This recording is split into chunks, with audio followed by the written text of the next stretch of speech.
resources, inspiring interviews, business practices, and practical advice to take your art career to the next level. Join Sergio Gomez in today's Artist Next Level and get ready to take control of your career.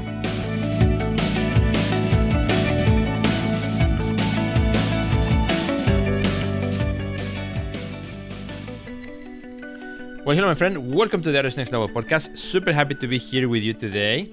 And well, today's kind of a special episode because we have here with us Dr. Yanina Gomez. How are you, Dr. Yanina? I'm doing good. Thank you for having me. Of course, you are back. You've been here many times, and actually it's been quite a while since your last appearance here in the podcast.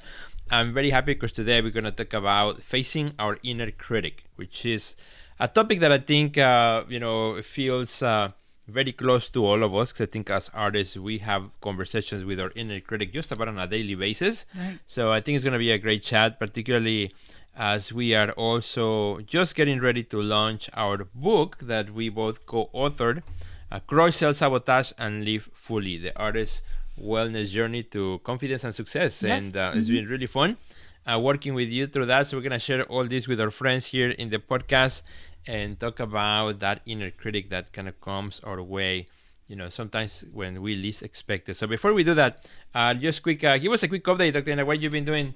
And by the way, for those of friends who do not know, Dr. Yanina is actually my wife. We are husband and wife. We live in the same house. Yep. And we work in the same building. Yeah. So we spend a lot of time together. We do. But anyway, you're still kind of a guest Thank you. to the podcast. I feel special. Yeah, absolutely. Yeah. So tell us a little bit about what you've been doing. Last time you were here was probably about a year ago or so. It's been that long.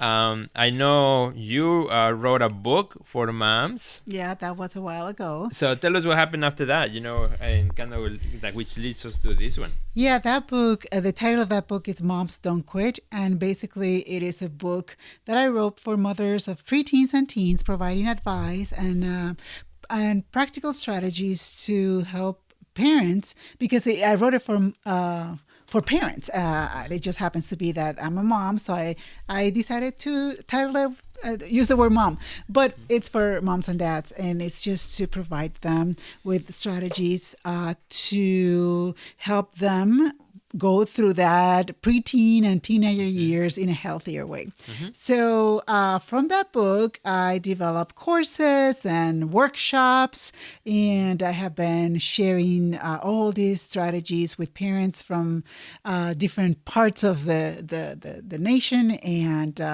whoever invites me to speak to parents. And the book was translated to Spanish too, and Turkish, which is really exciting. Yes, so that's exciting too. So my workshops, I provide them in both languages, in Spanish and English. So that's what I've been focusing on. And also as I'm facilitating workshops and programming for parents, I was writing this book, Self-Sabotage, Live Fully, that you just introduced.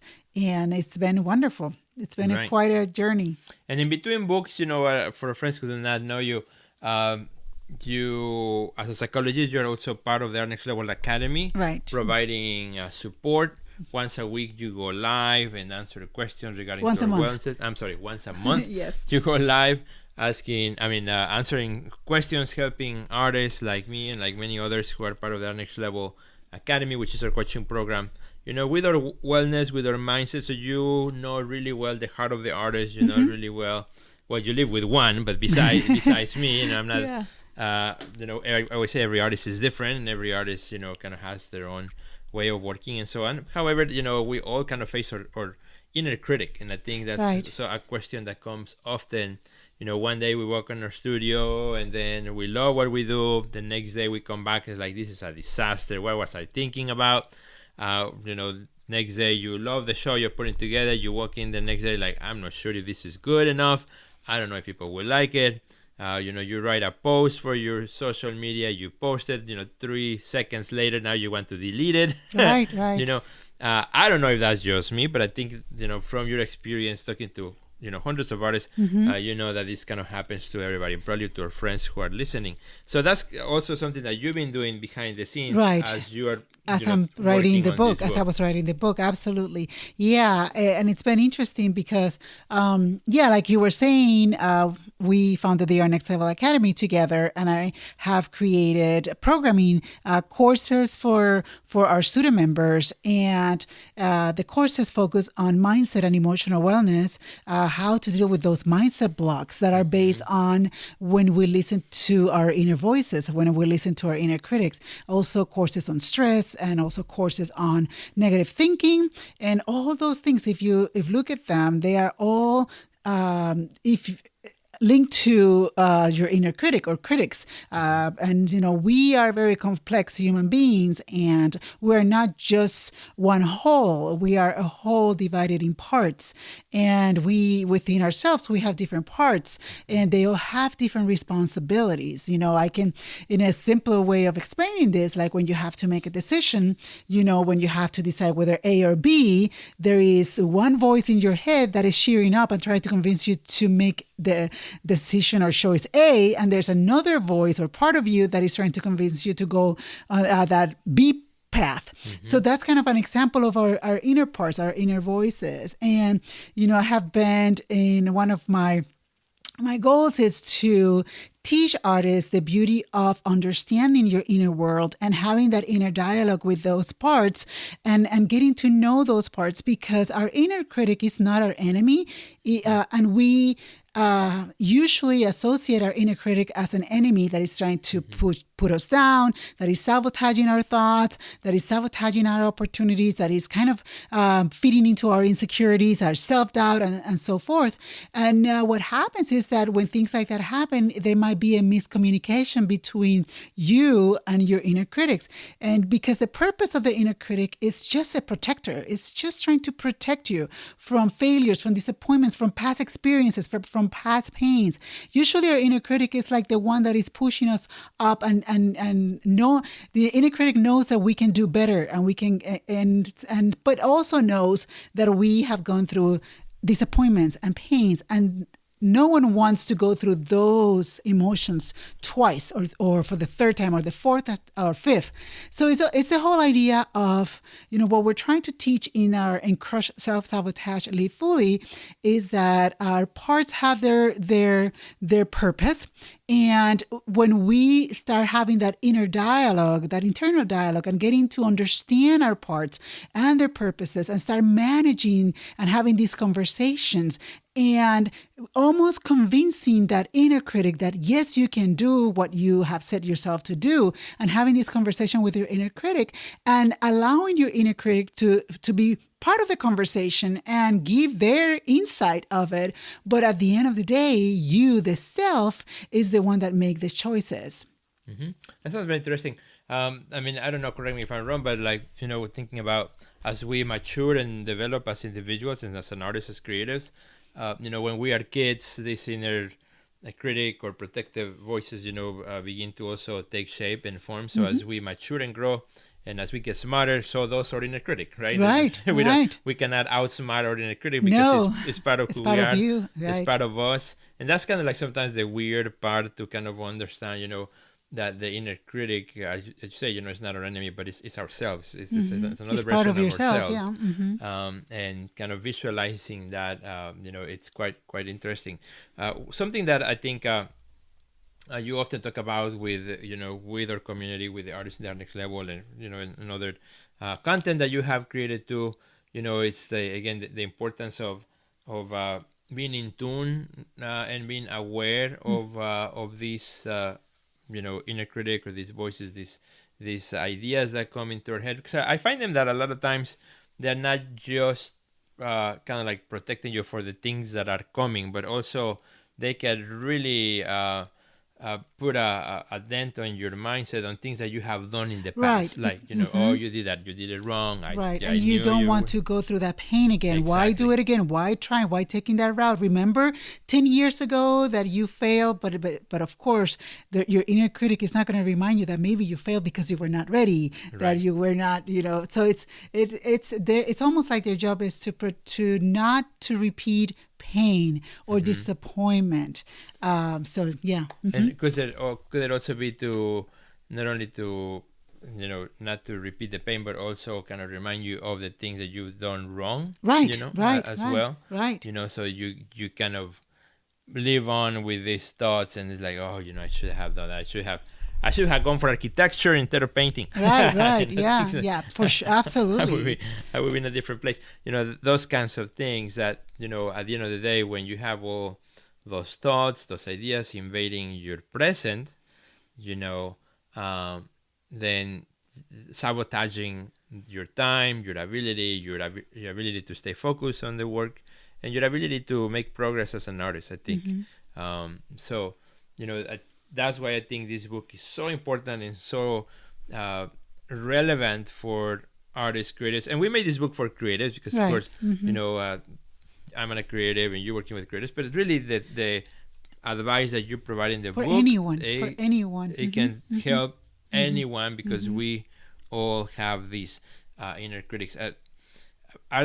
Is it possible that somebody doesn't have those inner critics or inner voices? I have not met anyone that does not have an inner critic. I mean, there's always we cannot say never. I mean, the only possibility that I can think of at this moment is those who are not interested in getting better, who are completely unmotivated, who have no desire to succeed in life. But even then, you can have that inner critic telling you what a loser you are and that you're no one. So I would say that every human being, although I cannot say this, awareness. Yeah, I cannot say this like 100% for sure, but I would say most human beings, or almost all human beings, they do experience the inner. They do have that part within them that maybe was formed when they were younger. Yeah. Maybe it was formed when they were a little bit older, but most times our inner critics, they are formed as we are growing up, when we are in our childhood. So the focus, it's not only. I'm sorry. It's not only that they just come out of the blue. Oftentimes, is from demands that others put on you that you are not ready to take on when you are a small child, or you've been told that you're supposed to, you should, you better, but yet you don't have the ability or you don't have the tools to meet the demands of others. So again, I mean that your inner critics, they are formed through different external circumstances as well as internal circumstances. So the goal, and something that we talk about in the book, the goal is not to get rid of your inner critic. Oh, good luck with that. We're not trying to kill our inner critic. Yeah, I know. But actually, it's almost like inviting our inner critic on a conversation, to join us in the journey, right? Because we call this book into a journey. So we're not fighting against the inner critic. We're not trying to win over the inner critic. We're trying to work with our inner critic to understand how it works and to invite our inner critic kind of into our journey, right? Right. It's because, I mean, just by listening to you, when you are experiencing something like as you described, there is less stress, less chaos, right? When we are willing to listen to our inner critic, get to know our critics. Some people have more than one. Get to understand what is the purpose of your inner critic or critics, and understand that, and inviting and accepting those what ifs and possibilities as part of the conversation when you have to make a decision. But the key here, what we teach in this book, is strategies for not allowing your inner critic to make the decisions for you. That's when it makes a big difference. You have to, the self, you have to make a decision. Listen to the input of your inner critic or your manager, or those that we call firefighters, that they're trying to, when things are not going well, they're trying to kind of keep the fire down. So you have all these different parts within us, and understanding them and working together, come to the point that you can listen to your inner critic and all those concerns that, parts or voices, whichever way you want to refer to these parts of you and understanding where they're coming from and seeing them with compassion. You see, what happens is that usually we listen to our inner critic or critics and then we take it on right away and we own these what the voices are telling us. And we are like, okay, therefore, if this is what the voice is telling me or the party is telling me, therefore it is. So instead of doing that, we provide strategies to help you say, you know what, thank you, inner critic, for your input. And I'm going to take it into consideration when I'm making a decision, and this is not, probably some people are going to be like, oh, I mean, she's probably talking about people who have schizophrenia, that they hear all these voices.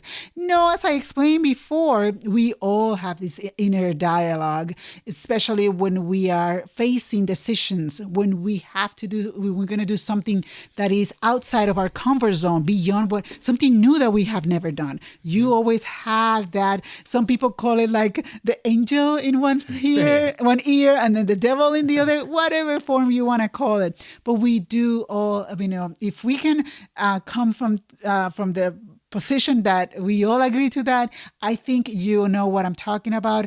And the more you get to know the purpose and the intentions of your inner critic or critics, the more you see that with compassion instead of allowing those voices to dictate your decision making or dictate who you are. Because it's not only about decisions; it's about confidence, or the opposite, about insecurities and self-doubt. Oftentimes, our inner critic, they feed into our doubt. They feed into our our insecurities. Yeah. So it's just it's almost as separating yourself, making some space between you and your inner critic, so you can be more objective when it comes to decision making or believing the voices. One example for this that I can think of very recent is the show that I have up right now at 33 Contemporary Gallery, which is called Transfiguration. This show was a whole departure for me in my work. I switch formats, I switch mediums, I switch almost in a way style as well. For everybody, knows me from my figurative abstraction paintings that I've done for the last 25 years, and then for this I decided to go into abstraction and squares and canvas and etc., and also add augmented reality and do also work with NFT. So it's a whole departure from what I've done in the past. And I remember, as I started with this idea, kind of my inner critic, trying to convince me, why you do this, go back to what you have always done. It is the best. It is more comfortable. It is what people expect. The list was long. And it makes sense, it's like, yes, but however, as you say, as we want to push ourselves forward and as we want to grow, I had to convince myself, and I guess my inner critic, to actually, it was okay for me to take that departure, to take that chance, to risk, in a way, risk it all in my studio practice in order to find this other thing. And I'm so glad I did. Otherwise, this show would not be up in the gallery. It would be more of the same, but rather it is very different from my previous work. And I'm excited, for that, because I've learned a lot through it. It taught me a lot of new things about the way I work and the things that I do. And, I just kind of going back to those early conversations that I had in the studio. And even, to how strong the inner critic is, going as I finished the work, almost a year after in the making for the show, I remember hanging the exhibition, looking at it and thinking, is this any good? Is it, did I do the right thing? And for how long you've been an artist? Yeah, for quite a bit. Exactly, For 30 years or so. So, these things happen to all of us at all stages of our career, from the minimal things in the studio, should I use red or green, to the bigger things, should I go with this gallery or that gallery? Should I approach this opportunity or not? All these things. So I'm super excited for the book and for, the way it will, we hope it will help a lot of artists. And something that is very cool about the book, which I want to talk about a bit of the format, because we are co-authoring the book, right? We imagine that the two of us are sitting on a coffee table with you, right? With the reader. Not you, the doctor, but with the reader, right? Or friend who's listening on the other side of this microphone. And so we have this conversation where you start each chapter bringing in what I would call the teaching component, the part that makes us think about the dynamics of the inner critic and the self-sabotage and many the other concepts. topics that we deal. So I would say that if I have to summarize it, I just teach practical strategies to overcome thoughts and beliefs that are really depleting you, your energy, your mental space, your time, and disrupting your creative flow. Is that all those thoughts, all those beliefs that are really disrupting you, and I provide strategies and advice to help you overcome or manage those thoughts and those feelings and So you do that. You start each chapter, which is 8 chapters, I think, right? 8 chapters. You start each chapter with that, and then I come in and I do a response. I as an artist myself, I say, okay, you just talk about X, Y, and Z. This is how it has looked in my life as an artist. So it's your take. It's called Sergio's Take. Yeah, we do Sergio's Take, where I talk about this. I talk about my own experiences, even my own insecurities. Things that have go through my mind. So you do share some personal stuff in there. Yes, exactly. Yeah, we really wanted to be open. And not just be from one side of the desk and say you do this, but rather, as an artist myself, opening, my life, say, hey, this is what I have gone through, and this is how these teachings have helped me or are still helping me. So I cannot say I'm completely on the other side, right? It's a work in progress. So, and then the last part of the chapter, how would you describe that part? It's, we call it diving deeper, and basically it's your wellness journey. As the subtitle says, it is the artist's wellness journey to confidence and success. So we provide you with the opportunity to start your journey. And basically what it is insightful self-reflection exercises, and the intention and the purpose of those insightful reflection exercises is to help you experience a journey of self-discovery, self-growth, self-awareness, and ultimately a healthier lifestyle. And I think that's the premise of the book. It's a whole journey, inviting our friends to join us in this journey. So you can write on your book, exactly. It's set up for you to write to, highlight it, circle it, take notes, write down. We give you, there's lines in there that you can write on. So it's almost like it's a book, but a workbook in one. And a journal. A journal, right. Yeah. Yes. And that is good because, we didn't want to make this book in a way that your inner critic will tell you, hey, this book is only for people who have something wrong going on. Exactly. No, it's actually for everyone who wants to excel at what you do, for every artist, creative who wants to really achieve higher levels of success, by not only necessarily controlling, but understanding our mind, lining up our mind to work along with it and achieve greater things.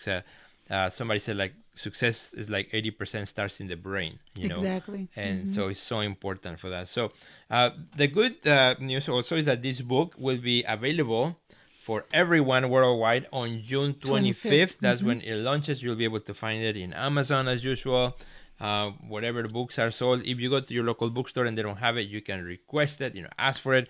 Crush, Self-Sabotage, and Live Fully. And they will be able to get it for you if you want a hard copy. Also, you can... Paperback copy. Yeah, paperback copy. Paperback copy. Also, you will be able to get the digital version, the Kindle version. If you rather read it, from your mobile device, you'll have access to that too. And if you're in Chicago, I want to say this too, super important. A lot of friends who listen to this podcast are in Chicago. Come and join us on June 25th. We will be at the Retreat Contemporary Gallery, which is our gallery. From 6 p.m. to 8 p.m. That will be the book launch party. And even if you aren't in Chicago, we invite you to tune in to the Art Next Level on Facebook or my Facebook page my Instagram at Sergio Gomez Art. We're going to be broadcasting live. We have a great event. It will be fun.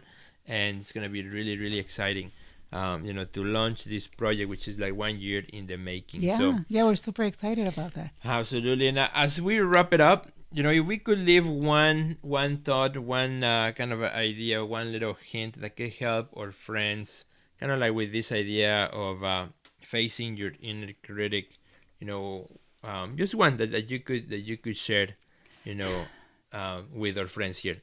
One little tip. I would say you will be so much more if you have this little mindset tweak, which is don't see your inner critic as your enemy, but rather see it with compassion and learn how to, or not learn, get to know your inner critics at a deeper level.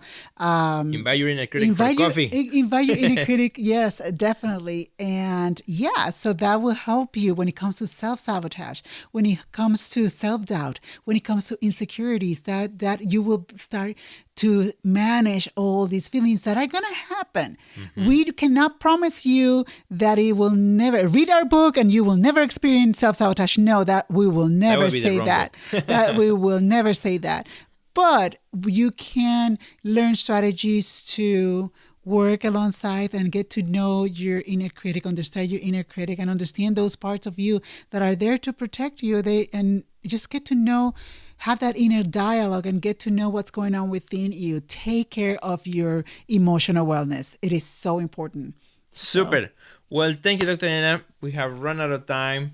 Thank you for joining us today. It's been really awesome. You're always great at giving us, advice and giving us insights on how our brain works, how our mind works, how we can, as artists, also incorporate those teachings into our creative life, which I think will make us, artists who live a more holistic, creative life as well. Yeah. And that's super important for us here inside our next level. So thank you for having me. Yeah. Yes, of course. We'll have you back again once the book is up and running. We'll have you back again. We'll take a little section from the book. We read about it and then we discuss it. Yeah, sounds like a plan to me. That would be very fun. Yeah. So our friends, put in your calendar, June 25th, Self-Sabotage and Live Fully is going to be available. And if you would like more information about it, or you would like a reminder, get on the list. Just go to theartistnextlevel.com/book. Again, theartistnextlevel.com/book. Or you can always Google The Artist Next Level and you'll find us. And then you'll see it on the homepage, a little big banner for the book. Sign up there so you can get an email right as soon as the book is available. A reminder. So go get it. A reminder. Although the Kindle version, it is right now, you can pre-order your Kindle version. There we go. If you are into more electronic books, the Kindle version is already available on Amazon.com. As a pre-order. Exactly. As a pre-order. Well, thank you, my friends. Thank you for joining us. Do us a big favor. Lena and I will be super excited if you can share this episode with your friends. And of course, share this in social media. And thank you so much. Have an awesome day. And I will see you at the next level.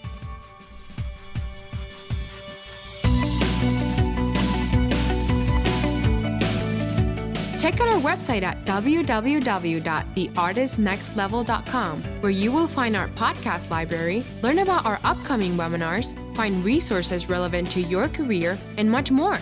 Thanks for listening to today's podcast, and we'll see you at the next level.